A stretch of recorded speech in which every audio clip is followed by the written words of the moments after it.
sure our phones are on silent,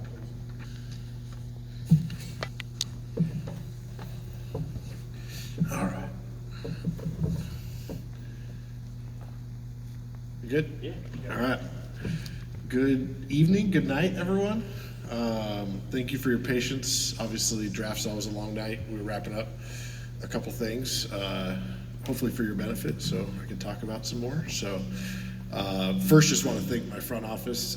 The draft is always a culmination of not just weeks and months, but really years of work. Our guys hitting the scouting trail and scouting these guys, preparing for a long time. So, Wes Wilcox, amazing job. Phil Jabor, who really runs our entire draft process.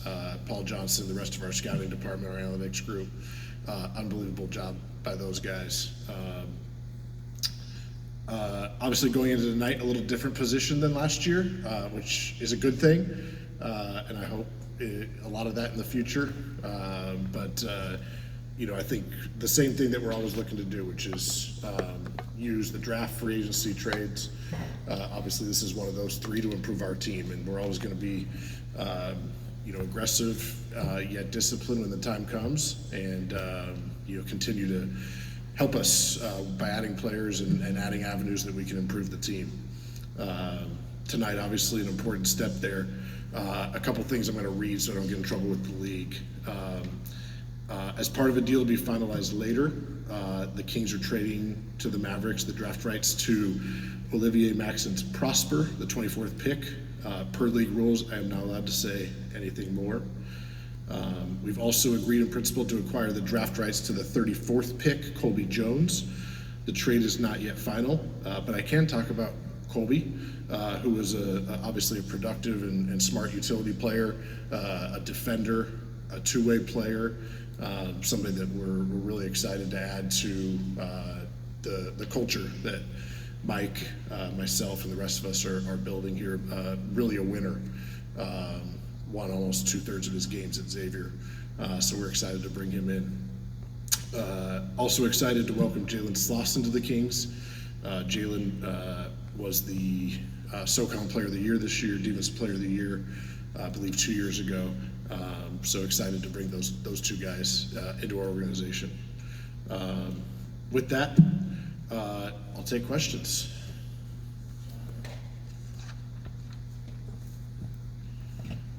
Come on, Sean. Sorry about that.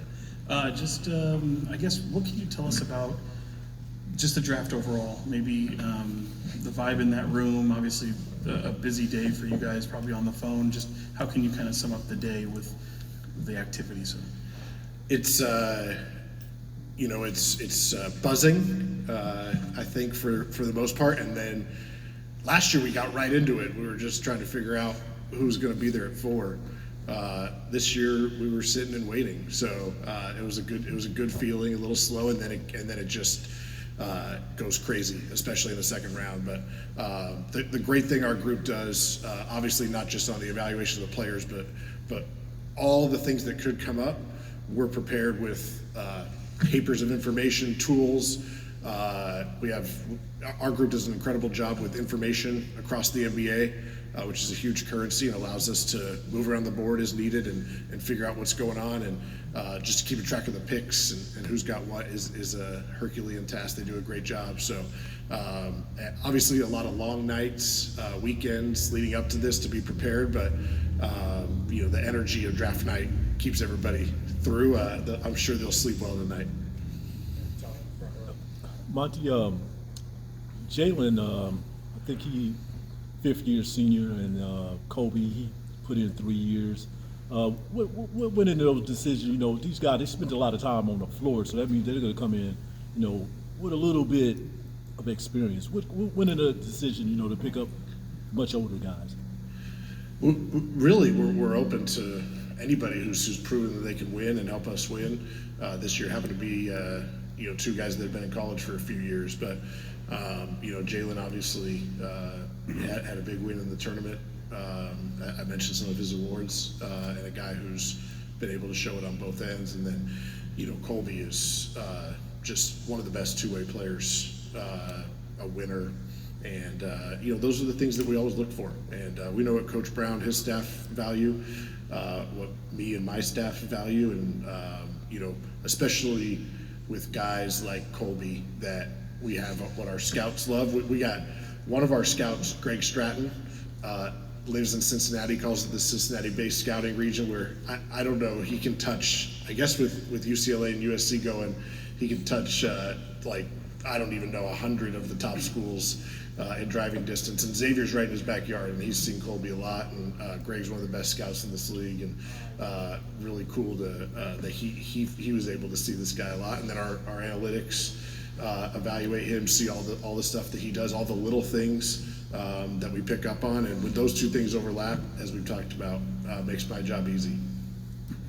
Hey Monty, I know you can't talk about the 24th pick specifically, but what is the balance of the prep work that you do and the ideas that you have coming into draft night of the direction you want to go versus other teams make moves and make changes that create opportunities on draft night and trying to pounce or take advantage of that? It's about, our group does a great job of having a plan, really a long-term plan, as we talked about. It's not one thing after another. All these things flow right in to each other, and so we know we have the draft, we have free agency, we have trade. Those are kind of the three prongs that we can do, but trying to balance having that direction with not being too rigid, so we can react to what happens during the draft or in free agency or at the trade deadline, any of those times. So it's a bit of a balance, but our group really does an incredible job of being ready, and we play a lot of those scenarios off of each other leading up to it. Monty, again, I know you can't get into certain specifics. I won't mention names or anything like that, but it sounds like you may have created some financial flexibility tonight. I just wonder if you can talk about that aspect of this, what your goals were there, and how maybe you might be able to use that flexibility moving forward. Yeah, we'll continue. Obviously, July 1, when free agency kicks off, we'll be able to figure out what our options are. But really, I think the main thing tonight is that we added two guys to our team that we think can help us. Not just on the defensive end, but on the offensive end. But some things that we'll talk about when that time comes.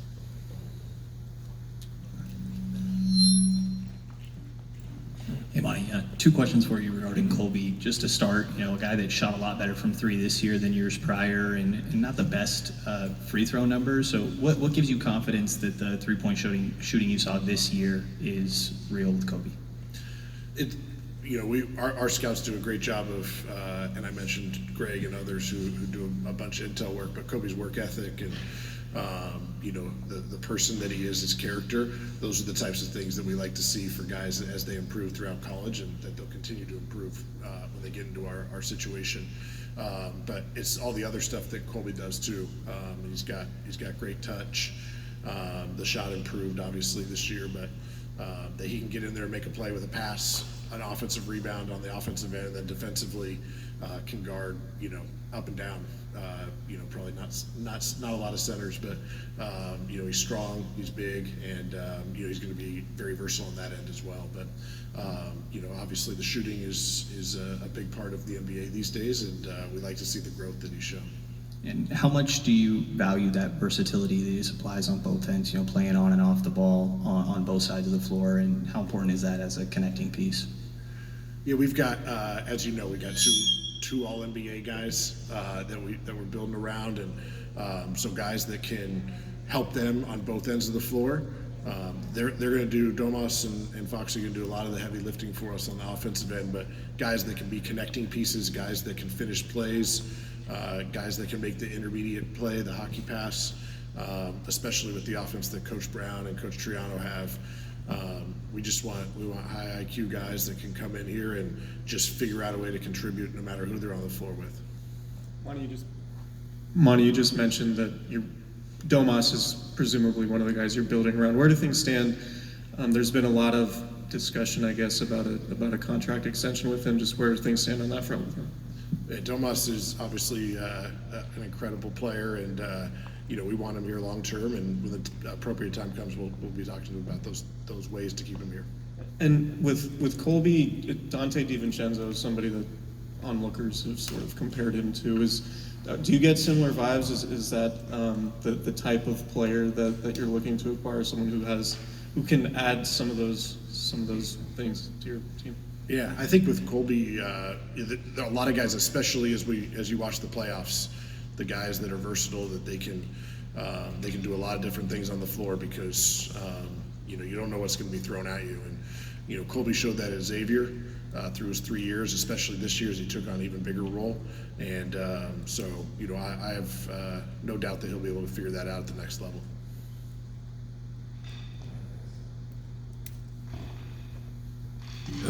Yeah, Monty, how much was tonight about setting yourself up for free agency, for trades and everything else, especially the way that you were able to manipulate sort of your salary cap stuff? Yeah, I think for us, it's we always value the optionality and flexibility when we can acquire it, and we've got, I think, this was a great season, for a lot of reasons, and we want to have a long playoff run here and continue to compete. And to do that in today's NBA, you have to be able to build your team out, not just in the very near term, but over the course of many years. And so we're always having that balance, right? Well, what can we do to add to the team now, but how does that affect what we can do going forward? So we think what we were able to do tonight, what we've done going back to the deadline in past years, will give us a lot of options, not just this summer, but as we get into next year. Just looking back overall, again, the totality of the draft, did this kind of plan out go the way you guys may have planned? Was anything surprising about the way things went tonight? Always surprises. Phil Jabor, who's our VP of player personnel, who does a great job, but we always try draft night. We got all our scouts in town. We try to have a dinner, and one of the games he has is earlier or later, where are guys going? And without fail, we'll always look back saying, you never know. Certainly opened up at some point in this draft. And by the same token, our guys, I think, for the most part, had a decent sense of what may happen. And we were ready to pivot when different things changed. Especially when you're picking later in the draft, it's hard enough to predict it before what's going to happen at 24. You got no shot, so you just got to do the best you can, be prepared for those scenarios, and credit to my staff for knocking it out of the park. You obviously know much more than us and the fans in terms of what lies ahead for your future after tonight. From what you were able to pull off tonight, is it safe to assume this was a home run, great deal of success as you guys try to plan for what's to come later this summer? I think I hesitate to say those things because ultimately it's only going to be a home run if we're able to go out next year and produce on the floor, and eventually we're going to be held to an even higher standard in the playoffs, which is what we want. So that's going to be how we're graded. But I think we're happy with what we're able to do tonight. Now it's on to the next thing and how we can continue to get this team ready to take the next step. And so happy with the guys that we added, what we're able to do, and we'll be judged by the wins. Any plans or ideas of what to do with the two-way contract spots that you're able or willing to share? The two ways have been, I think, a really great addition. It's I think really good for teams to be able to get guys into their system, and we've done a great job with Stockton, finishing first in the regular season, and winning at that level too, and developing guys. And like I said, we're going to have to build this thing sustainably. We're going to have to find guys on those two ways that graduate. There was, I'm sure, a team in the NBA playoffs this year that people point to that has had success there. We're going to have to continue to follow that path to build out around the really good players that we have. So, we'll see where that shakes out, but those two ways are valuable, and we'll continue to treat them as such. Monty, any update on Delmas and the thumb and whether that required surgery? There was a report today, I think out of Europe, that he was not going to play in FIBA competition this summer. Can you speak to that and just where he's at with the thumb? I know Delmas is working out. A lot of our guys, are already either here in our gym or somewhere else getting their work in. I know Delmas obviously, played through that thumb injury. We do expect him to be good to go next year, but not sure exactly where it's going to be at this summer. But I know he's already working whatever he can. Are we good, guys?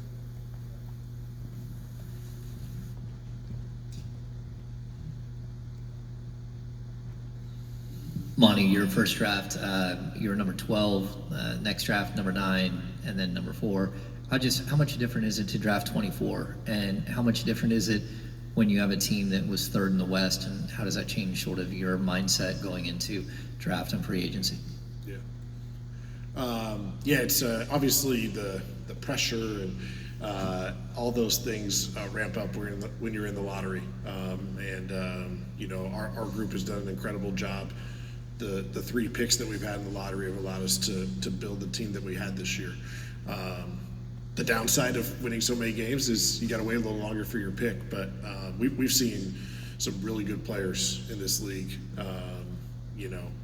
including some very notable examples who have been picked where we were picking this year in those areas. And so we take it as a challenge, and there's a lot of opportunity out there for us to improve the team. And when you have those key centerpieces in place, like we got with Foxy and Delmas, Keegan had a great rookie year, Kevin, on and on. It allows us to find guys that fit into that system. And I think with Mike, Jordy, Jay, Doug, all the way down what they've done with our group, we know what they're looking for, and the players know what to expect.